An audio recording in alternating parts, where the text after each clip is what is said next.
This is Quakecast 59.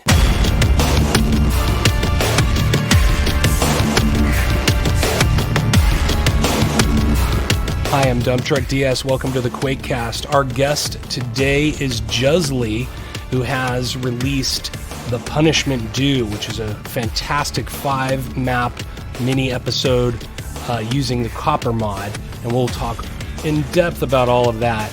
Also, Markie is joining me on this episode as a co-host. Michael is a fantastic musician and in a very short time has become a monster of a mapper. So I'm very happy to have Markie here with us today. So let's get into our interview with Juzley.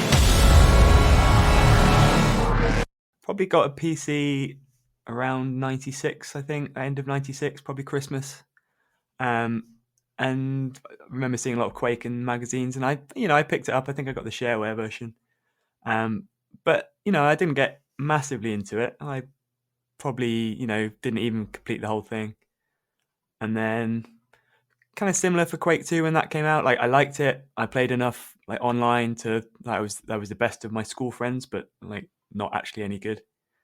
But then like Quake 3 came out, I think right at the right time for me in terms of like age I was, like how much free time I had, and so I just played absolute ton of that. Got really into it, and I'd been like teaching myself to code, so I got really into the modding side of it. I was actually one of the co-owners of the Quake 3 modding IRC channel. So yeah, I got really into that kind of side of things, and then after a while, it was kind of like, oh, I'm making these mods, but I need to actually have maps for my mods, else it's not going to work. So started to learn a bit about mapping. Ended up in the TerraFusion IRC channel, where like all the people who actually know how to map were, and still like not really Unlike doing now. Quake. It was all well, yeah, not much like now. Yeah, so like. Yeah, I was kind of just still on the Quake 3 side. And actually, I thought the people who were still doing Quake 1 mapping in like 2000 or whatever it was were a bit weird. But I remember like some of the folks that are still around now, like your Bowels, your Lunarans and stuff like that, getting that stuff done. So yeah, that was kind of my first exposure into Quake mapping, was like just thinking the other folks were a bit weird. Yeah. But yeah, like then I just kind of got to university. I had a big hard drive crash where I lost all of the stuff I was like working on. So I lost like maybe 2-3 maps, and kind of just got out of it. And I was playing more like serious Quake 3 at that point as well. So that's sort of like big bit break. That's sort of how it works, right? Like, when you first join any sort of enthusiast community, everyone's a weirdo, right? And then slowly you become one of those weirdos. Yeah. Yeah, it took 20 years, but I got there. Yeah, I mean, back in the day, I didn't play a lot of single player of Quake, back in 96 and 97 when I was playing. Didn't play a lot of single player. I mean, play the mission packs and the main game, and there would be something impressive that would come out, like Zerstore or what have you, but didn't play a lot. It was always multiplayer, or if a mod had multiplayer along with the single player. So, but yeah, I would think that, I think my 96 year old, my 96 self would be like, yeah, the single player, who gives a shit about that? Yeah. I remember being really excited about Nahara though, when that was coming out. Like that was the one Quake single player thing that really sticks in my mind, just like seeing all the screenshots and videos and stuff for Nahara and being like, wow. Did it live up to your expectations? Well, it had like a 4-hour cutscene at the start, so yeah, I didn't make it past that. Let's say yes. With all the same voice actor. Yeah. No, I think at the time though, like the single player stuff, if you could get past the cutscenes, was actually really good. By all accounts, I still want to find a version I can play without those cutscenes, because I can't get past them. Yeah, I just can't do it. I can't forgive it. There's a console command you can do. Like I think nowadays it's it's not aged that well, but back in the day, it was really exciting. all the cutscenes were just demo files, right? Couldn't you just sort of purge the demo files from the package? I have no idea. Yeah, Back then, I can't didn't even remember. try, and these days, I downloaded it fairly recently, but I didn't even bother trying anything. So it could be they're probably dem files, but don't know. But then you wouldn't have context for the box rooms. Yeah. Yeah, exactly. And the wonderful lighting. But anyway, let's not bag on that too much. Okay, I'm sorry. I don't mean to be so ugly. I don't want to be ugly. I already got a jab at TerraFusion, and so, but I have to behave myself. But I do have an important question. It's a view. It's a view. I say a viewer. Yeah. Can you tell I had my shot today? I have a listener question from let's see, this listener wants to know why you're missing a texture on your start map. Yeah, because I don't listen to advice. It's basically is. I know who that is. That's Can you guess who that is? It's Bal. Well, it's one of the Bals of the world, right? Yeah. Along with Lunarans. But yeah, so obviously you've known Bal for a long time, or at least the name, right? Yeah, like when I like decided to get back into Quake, I suppose I not decided, but once I started picking up Quake again, I was kind of, one of the reasons that I found the mapping scene was I was like, oh, are any of the people that I can remember from back in the day still around? And like Bao was one of the first people that I looked up and was like, oh, hey, yeah, still making maps. So yeah, a lot of those folks still around, which is really cool. Yeah, there are some people that haven't left the community at all. It's insane. It's crazy. I didn't actually think that anyone would remember me, but like people were like, oh, were you that Juzley? And I was like, hey, yeah. Now, you did Quake 3 Fortress, not to shift gears too suddenly there, but you worked on Quake 3 Fortress. Was it an official part of the mod, or you just did a third-party map for that? Oh, I just did a third-party map. There was a little bit of time where it was possible that was going to make it into the actual one of the releases, but I think at that age was like 19 or so. I was just terrible at taking feedback. So it got to the point where folks were like, into the iteration of playtesting and stuff. And I was just done with the map at that point. So I was just getting really annoyed with having to do feedback. So it didn't make it. Gotcha. Yeah, 'cause I didn't play a whole lot of that, but I remember that mod fondly. I mean, we definitely played at a few LAN parties. I didn't really ever play online, but anything with Fortress in it at that time was just like instant download, check it out, see what it's up, and that one lived up to it. So yeah, that was like the gold standard of Quake 3 mods. Like it was really professionally done. So oh yeah, big time. Cool. So Juzley, as you mentioned, like you mapped for a Quake 3 like a while ago, but then now you came back to Quake 1. Bal, similar story, right? Like he had a long hiatus and then he came back. I'm pretty sure Lunaran also had like a period when he was working in the industry where he wasn't really producing anything in the Quake scene. But so what brought you back?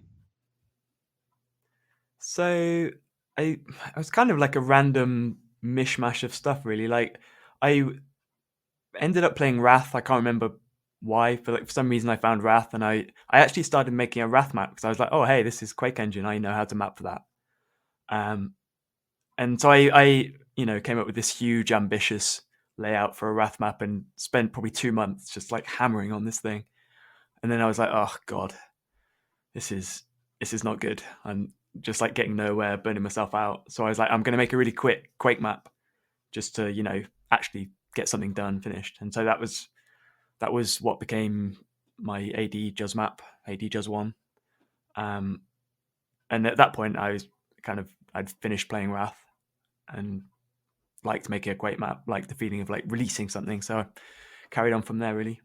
Yeah, I literally just played that because I try to play everyone or as many maps as I can. I got only a couple more to go, but I definitely played that one just right before we started recording, and that's a hoot. A lot of funny, IT jokes in there. It's good stuff. It was fun, and it's funny you say like a Quake 3 mapper, like you could totally tell. I think Quake 3 was like, if anything, it was like too high fidelity to me. Like there was people putting out like really artistic stuff and like stuff with shaders that just looked amazing, and that was really too much for me. I've not got much of an artist's sensibilities or anything. So like Quake 1's, I think, just about the right fidelity for me, where I can make something that looks good for Quake, but Quake 3 was a bit too much. You can see a lot of Quake 3 DNA in Juzley's layouts, because there will often be like sort of like maybe multiple atriums that sort of loop in and connect in around each other, and looping from one atrium to the others. Oftentimes some of the maps will have like lanes in them too. Like there will be like a bottom lane and like a second floor lane and a top lane, Right. maybe. Another tier. Yeah, and so yeah, it almost feels like they could be, without much effort, refashioned into DM maps. So punishment due. Let's talk about that. Get into your motivations. Now you did 2 AD projects, and then you transitioned over. So I'm assuming Coppertone came first, and is that how you kind of fell in love with Copper, or what was the timeline and your motivations there? Yeah. So I mean, to start it all off, going a bit further back, like UDOB under Dark Overbright was like one of the first things that I played when I got back into Quake, and I just absolutely loved it. So there was always that kind of like Copper love in there, I guess. And then made a couple of AD maps because I also love AD, and just felt like AD at the time was what I wanted to work on. But then after Coppertone, I was like, yeah, now this is the time. I'm going to do some Copper stuff. And really, I think before Coppertone Jam, most of my maps all of my maps that I'd done had taken me like a couple of months, and I could never think of like doing anything of like 5-6 maps where it was going to take me, a year to do. But at Coppertone, that map obviously took 2 weeks, and I was like, wait, I can make a map a bit quicker. So I was like, well, maybe I can put an episode together, and that's really like, I think that's how I prefer to play, is like a episode of shorter maps rather than like one massive map that I can't just like drop in and out of quite as easily. So that was kind of how I decided I was going to put that together. Nice. Yeah, I will say that it's been a while since I played UW, and I don't know if I even finished it. I'm embarrassed to say that, but I definitely played a good chunk of it. And I bopped around. I always bop around all the maps and look, even if I don't finish playing things. So I can't remember, did I play the whole thing? But yeah, I mean, and people have been commenting on how it feels like I don't want to say spiritual successor, but like a proper, sequel to UW. So that's high praise indeed, because the two people that made that, it's insane. But I gotta say, one thing I love about playing your maps, I am never bored, and and you've got really innovative gameplay in your with this, obviously with the monster setups, and your secrets are, I love your secrets because they're not super hard, because you kind of slap your head when you find them. You're like, oh yeah, duh.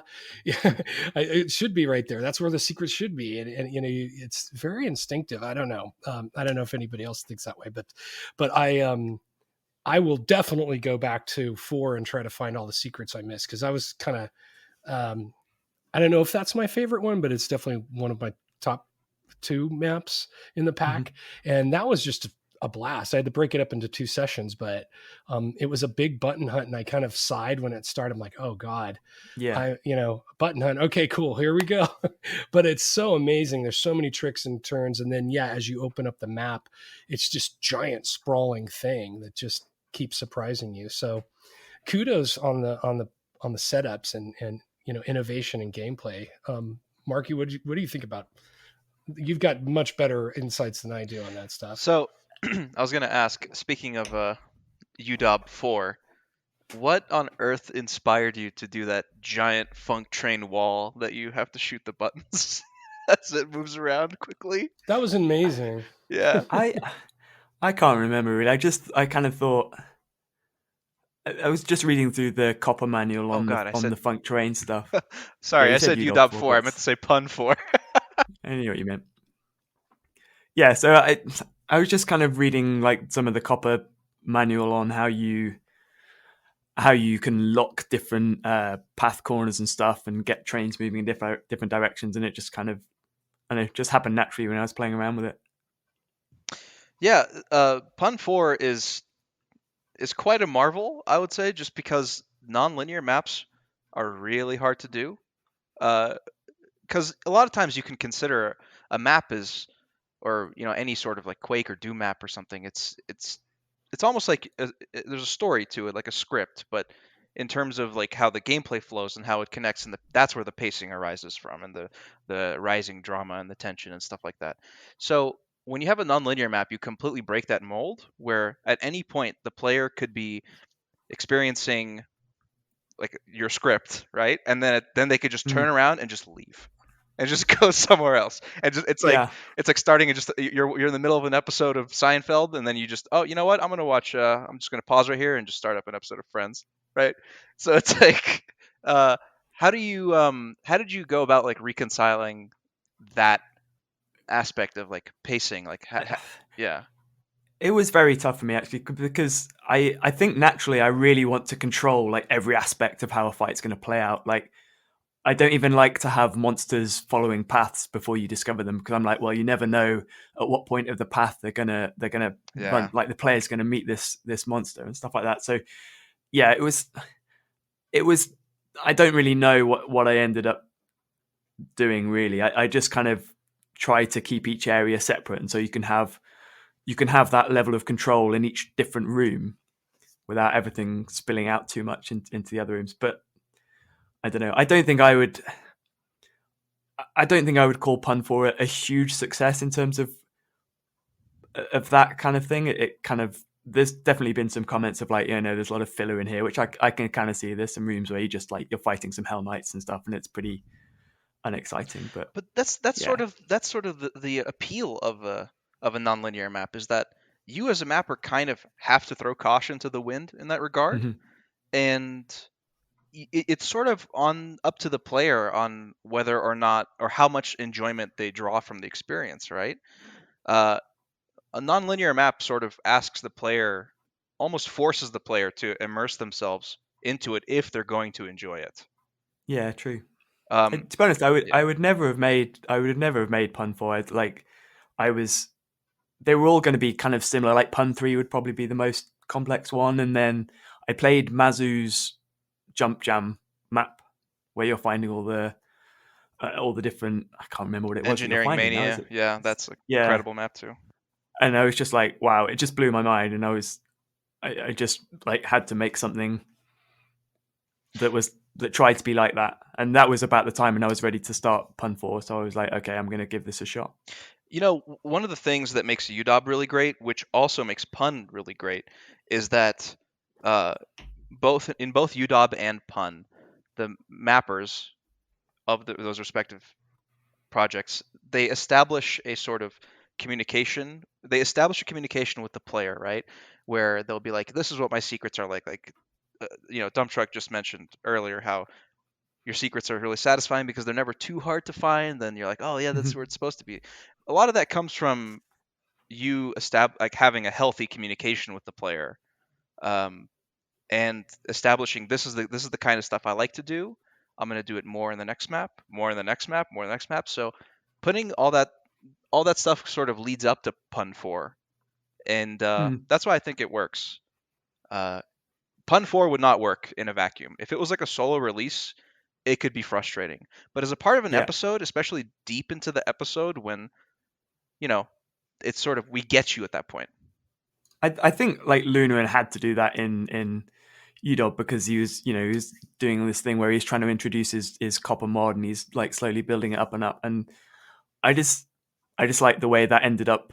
Like, even if you know what the copper changes are, I like the way that worked out, playing with like the earlier maps are simple and gradually introducing stuff, and then it gets more complicated after that. So that was definitely something that I was trying to do, like start with some simple maps that introduce how things are going to work, and then ramp it up.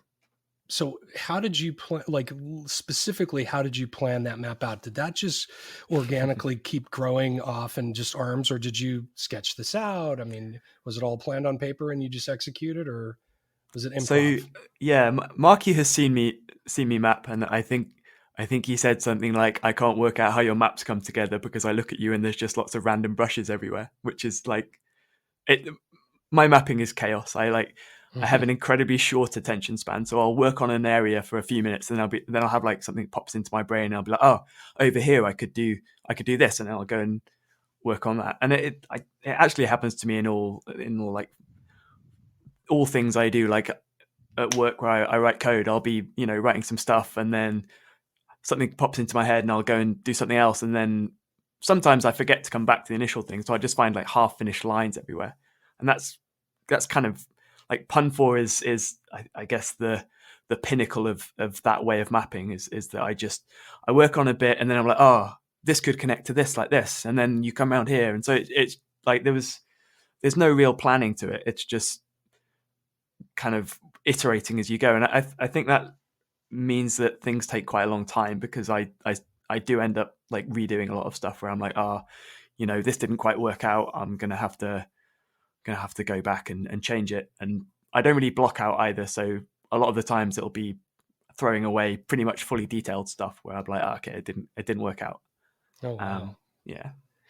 So I will say, and I don't know why this just jumped in my head, but there's a section of the map, like I said before, there's constant surprises throughout, and I just mean on every level: brushwork, setups, monsters. You didn't overdo spawns. Thank you, I appreciate that. Which I don't have. I don't hate spawns, but I hate when people overuse them. But no, was one section where you've got like the mountain area, and to me, it was the introduction of kind of the rocky areas of the map, and obviously for other players it may not have been, but Mm-hmm. you had like this wooden section where the wood was all rotten and kind of messed up as it led up to, and it was just such great environmental storytelling. I just stopped for a second and just kind of paused it because I had monsters around me, and I was just like, that is freaking cool, man. I never in a million years would have thought of that. So something like that just, is that one of those things that pops in your head, or you had it in mind from before? Yeah, I think that was just like trying some stuff, see what works. Like there was loads of detail like that I ended up thinking didn't look good, and threw out. And actually, I was about finished with pun 4, I think, when Ziggy released the Verdant Dawn thing, which just like looks kind of similar, but takes that detail to like the nth level over what I've done. And I was a bit like, oh man, this has just kind of blown this out of the water. So that was a bit of a weird moment for me. But yeah, what a map that is, and it's kind of just happy that people have seen my map and not been like, well, this is like Verdant Dawn, but not as good. Well, I don't think you should you should sell your visuals short in any capacity. There's a certain delicate touch that one needs to have when detailing, and I think you've got it, because all of your maps have they all have like striking shapes in them, and the way that you actually move through the levels, that there's like a nice visual flow. So yeah, Right. I would not Good. say your visuals are ever lacking. Yeah. Good color Yeah, palette thanks. and strong theme throughout, and everything's distinctive too. I mean, that pun 5, my jaw hit the ground in the opening shot. I was like, oh, this is so cool. And the music too. I mean, we could talk about that, but I mean, you just have to me, it sounds like you have a vision, and you're telling us that you don't. um, that's probably fair. Like I think I have a vision at kind of like an overall level of how I want things to fit together, but the vision, yeah, kind of evolves as I'm doing it. Yeah, So I could yeah, attest to that. Like, as someone who's made collection of music or maps or whatever, a lot of times it feels like you don't have a vision when you're working on it, but then when you look back in retrospect, it turns out that there was one. You just didn't know it was there. So shall we talk about music? Music. I'm glad we have Markie on because he's an amazing yeah. talent, and has made in a very short amount of time a gigantic impact both on our ears and our eyes, and on our keyboard and WASD fingers. So Markie, go ask some music questions, because I just found out today you did all the music, right? Is that right? Yeah. Okay. Apart from the start map, which was Alex with a K. Right. Okay. Okay. Yeah, so I guess there are two ways for me to approach this, right? I could approach this as with like layman questions or like total audio engineer nerd questions. So Go nerd. Definitely the layman questions, because you'll find I'm not much of an audio nerd. all right, well, let's start off easy. What software do you use to make music? Embarrassingly, Fruity Loops. Not the choice of the pros, but that's what I have available to me. You'd be surprised. FL Studio is really popular. I mean, a lot of the Doom 2016 and Doom Eternal soundtrack was sequenced in FL Studio. Wow, okay. Yeah. Yeah, so I guess your music and pun, it's obviously ambient and suitable for Quake, but it also sort of edges away from Quake in the sense that Mm. it's less grimy than like the standard Quake soundtrack. You actually have like a lot of clean, strong note choices, or like you can like hear chord progressions happening. Your synths are not as like noisy, like they're more like pure almost. So I was gonna say, like, where are you drawing inspiration, or where were you drawing inspiration for your pun soundtrack? So I think really this is what I feel like I'm trying to do is be as melodic as I can while also being quakey. Like I think if it was outside of Quake, I'd make stuff that was a lot more melodic and a lot less ambient. But because it's in Quake, I'm trying to rein that tendency back a bit, really. So there's a lot of like, trying to express a melodic theme without actually having that in there quite as much, maybe. Did you have like a sort of checklist or some sort of process to try to make the songs sound different from each other? Because I know that that's like a real struggle, especially when you're working with ambient music. So I think because I actually made the music, like I would make the map and then I'd make the music. I didn't like leave the music all to the end or make it up front or anything. So it was actually quite easy to get it like sounding different, because I had no recollection of what I'd done on the previous stuff when I was making the music for like the next map. So that wasn't really so much of a problem. Yeah, I could see that working out. Yeah, because if you same thing that goes with music. If you're working on like 5 different maps at the same time, right? A lot of your habits are gonna bleed across from map to map, just like they would in music. What do you listen to when you're mapping, or do you listen to music? Or you're listening to the baby monitor, probably, right? Yeah. So a lot of baby noises. Yeah, that's definitely a thing. Or like I've got a 3-year-old toddler as well, so there'll be quite a lot of him coming up and saying, "Daddy, play." So that's another thing about my mapping process is I'll be trying to fit things in around like playing with my son, or feeding a baby or something like that from the bottle. But yeah, the rest of the time I listen to quite a lot of metal and punk and stuff like that while I'm mapping. But I don't really hear it. It's just kind of, it's all stuff that I'm so familiar with that I'm not really listening to the music. And sometimes I'll get to the end of the album or something and I won't even notice that it's finished. So I wouldn't say it was a big part of like what I'm doing when I'm mapping.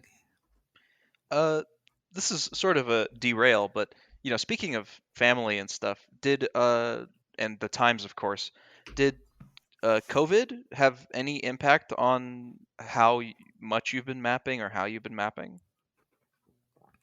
I think so. When I was doing my Wrath map, which was just before I did AD Juz 1, it was like just pre-COVID, and so I was still like commuting 2.5-3 hours a day, and so you're like getting a lot of mapping time was quite tricky, because then you work all day, you come home, it's quite late, got a family and stuff like that. So it wasn't so easy to get a lot of mapping time. Whereas I think now with COVID, I'm working from home.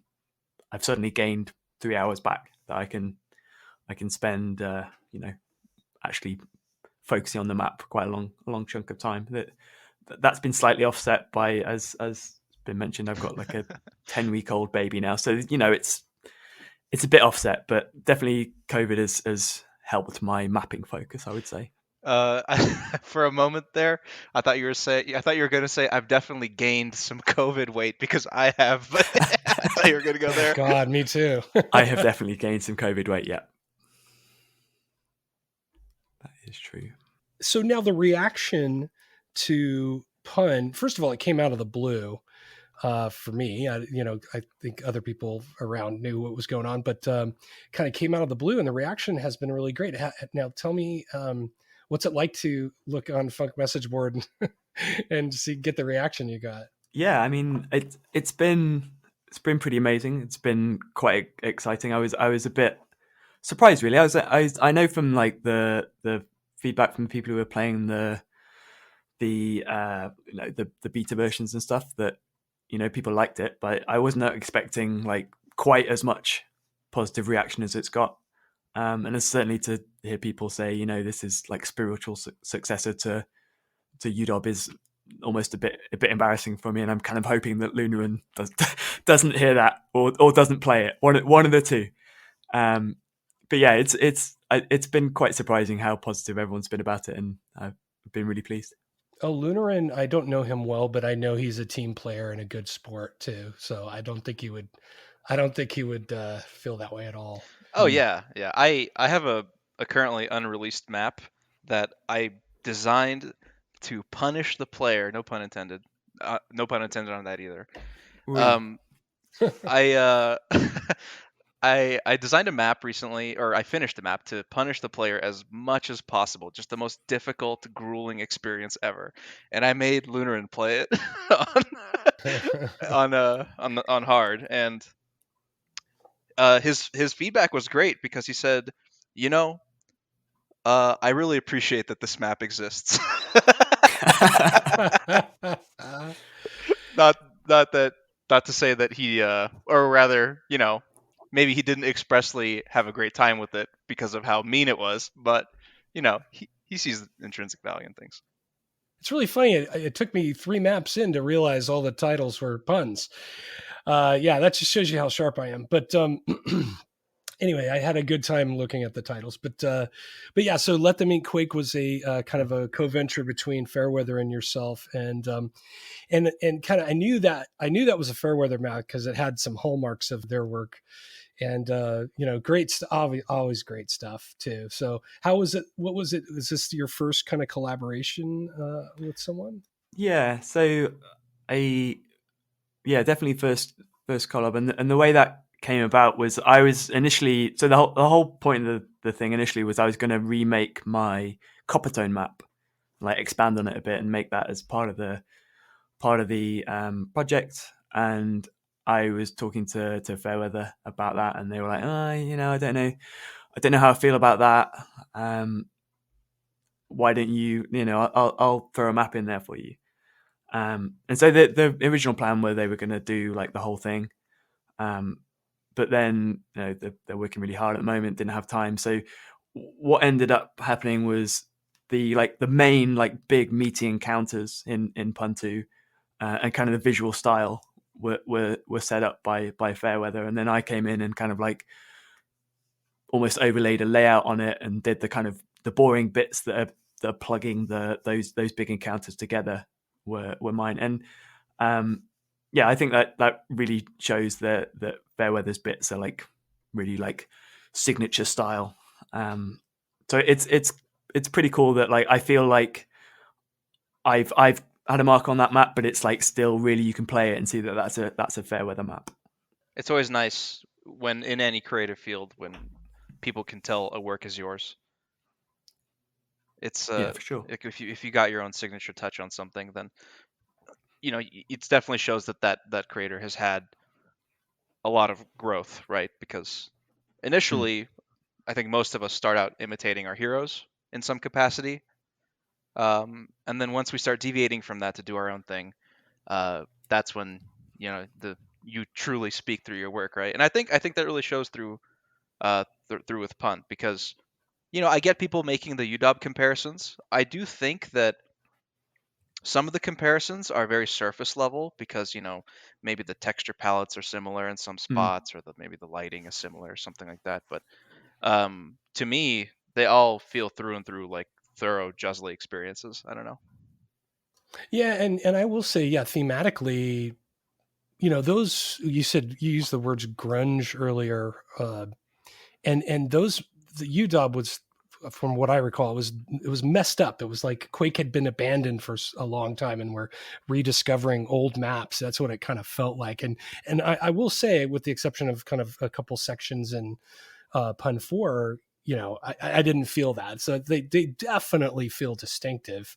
It doesn't feel like you were riffing on UW, but I think I think in a general sense, quality wise, and that's a really high bar that someone set for you, and you've obviously attained that. So I think that just how much I love UDOB, I think some of that kind of shows through. I've probably played through that like 10, 15 times. jeez. So I think naturally just like some of that shows through when I'm mapping, just because like to me that's kind of like the premium Quake experience. So I think that's natural that a bit shows through, but then I guess I have my own style. I just kind of in my head I'm just throwing maps together, but I guess I throw them together in kind of a similar way every time, which is where that style comes from. Now, let me ask, and you guys both have, like I said earlier, you have a lot more experience with copper than I. What do you guys love about copper? I mean, is that what do you guys love about copper? What's the draw? Shall I go first, Markie? Yeah. You go Get first. straight You're into the it? guest. You're the guest. Yeah. I don't know. For me, it's partly the gameplay just feels that little bit tighter, and like that's the whole point of the mod, right? Is just to tighten it up.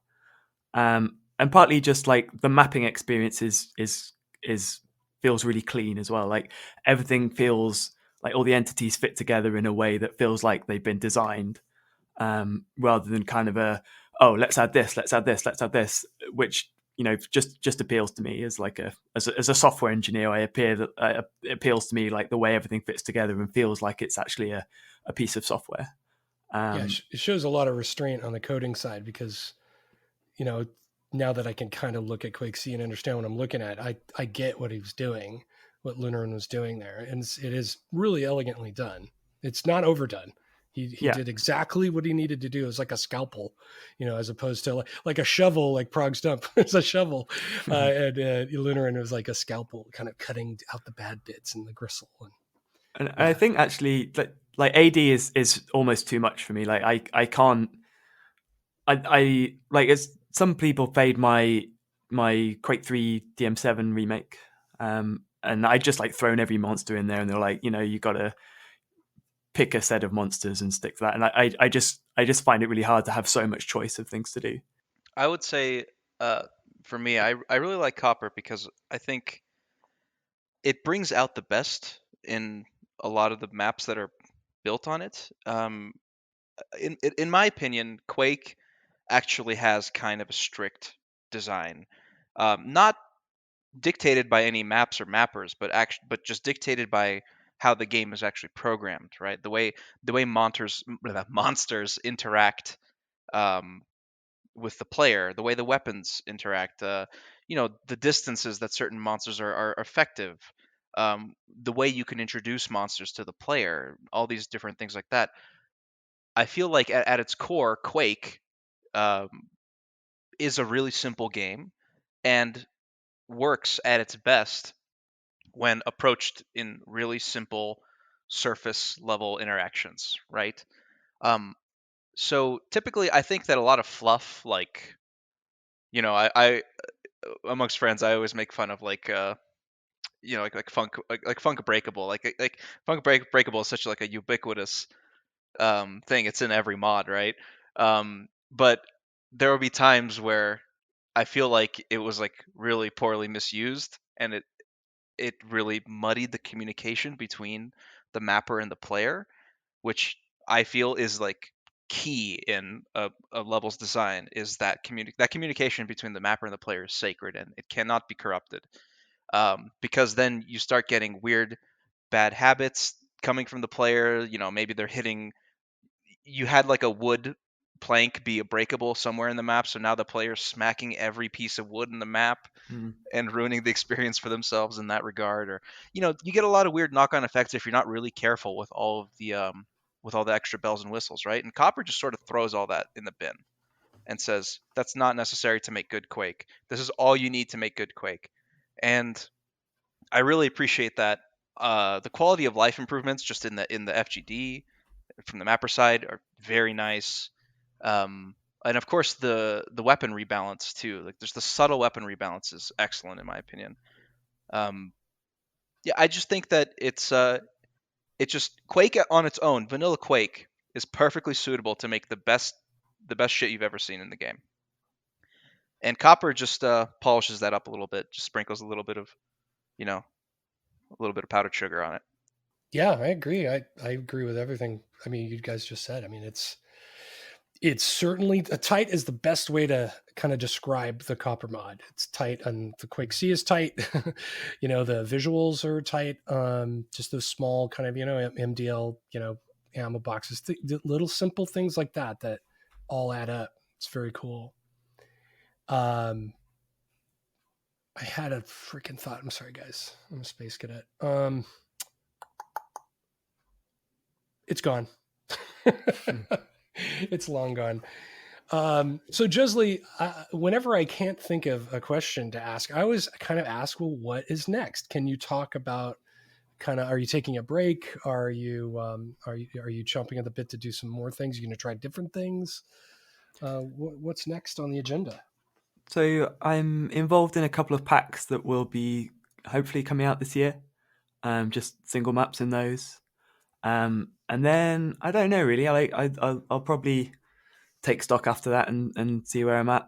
I'd kind of like to do another episode, but it was 8 months of pretty solid work. So whether I go straight into that, I don't know. I would say I'm not feeling like standalone releases are really as much for me. Like I did it and it was it was fine, but I didn't feel the same satisfaction that I feel like putting a whole like thing together. I will say a lot of the people in the Quake community, whether they're mappers or players, that were really shocked and surprised by the late 2020 releases, right? Like you got Dwell, and then you got Apox of Enmity, and all these like big episodes seemingly coming out of nowhere. They are not ready for 2021. Let me tell you that. Yeah, the level of just the little. I mean, you guys probably know a lot more of what's going on than I do. I know of 3 projects, and they're pretty big. I mean, one is massive, and the other 2 are, I'm sure, will be huge projects. And gosh, 4 really. So, and then that's not even including just all the singular things people are going to do for the 25th anniversary and all that stuff. So. Because I've been my goal is to try to get the communities together, at least on a website, so say, hey, 25 days of Quake, for the 25th anniversary, and just like ideally like on a May 8th or whatever we start, you have like, hey, a map from so-and-so, a music pack from so-and-so, or a speed run event, you go join it. So I'm hoping we could get that going, but I know, yeah, like you say, there's a lot coming. By the middle of the year, and some of them will slip. I'm sure some of them will miss the birthday, but it'll still be in the birthday year, and it's all great stuff. So we'll have to talk offline. You have to tell me all your secrets. So you're a father of 2 little ones. So what's it like to try to map with the little ones in the background? My 3-year-old is just kind of learning that he doesn't have to do everything that we're said, or that we've told him to do, or he can just maybe not quite tell the truth on some stuff, and it's a bit like, our beautiful little boy is becoming not such a beautiful little boy. So yeah, we're definitely expecting that to ramp up over the next years.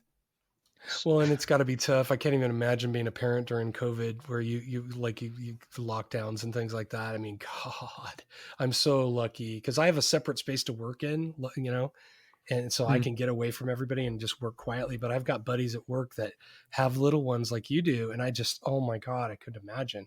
I can't concentrate as it is when I have peace and quiet. So if I had distractions, boy, I'd be drinking more. Let's put it that way. Yeah. I mean, I work upstairs, but like I hear, you hear the daddy, where's daddy from downstairs. And it's tough to like stay focused on the work. I'm coding. So at what age Go ahead. have you decided to introduce the little ones to Quake mapping? Oh boy. Oh, I had not thought about that really. I think 9 is the acceptable answer. Is 9 the age? Yeah, I guess. Well, that's what J. Paul did. He had his daughter. His daughter wanted to make a map, and she was 9. She made her first map, and it's way better than my first map. That's for sure. Yeah, I played that actually. It's pretty impressive, and I'm at the stage at the moment where I've managed to convince my son that if I'm on the computer, it's work. So I'll be there mapping away, and he'll be like, "Daddy, have you finished work?" And I'm like, "Ooh, not yet. Some tough work going on here." But I imagine that'll like he doesn't really understand gaming yet. If it's on the computer, it's work. So right, and that's good. Just keep it that way as long as you can. Trust me. Well, I have one other question that I remembered what I was going to ask you. This is such a trivial little thing, but I just played it not 3 hours ago. Mm-hmm. What was that shootable button in Pun 5 above? There's a central area that's earlier in the map, and it's a big cluster with all the lava pits, you bastard. Yeah. What the hell was that? It's actually broken. Like that. Okay. By the end of the shooting it. Yeah, like by the end of the thing, I was like kind of done with like tweaking all the finer details, and I kind of went, look, there are going to be some bugs in it. I'm not going to catch them all. I'm just going to put it out there. So that was one that slipped through. You're meant to stand on like the pillar in the middle, and it drops you down into a thing where there's like a lightning gun or something. I can't remember exactly what, but it doesn't quite work. So even if you're standing in the right place and you shoot, then okay, all right. Nothing, so I'm not nothing crazy, really happens. Because that's when I decided to go GOD, right? So because that I could not make it. I mean, yeah, I just was wondering, what the heck? I keep hitting it. I know I'm hitting it. Anyway, okay. Question answered. Thank you so much. Markie, do you have any? I always want to say Michael. Markie, do you have any other questions for our guest? Yeah. So, I know that certain members of the Quake community have taken it upon themselves to personally email you all of your texture alignment problems. Yeah.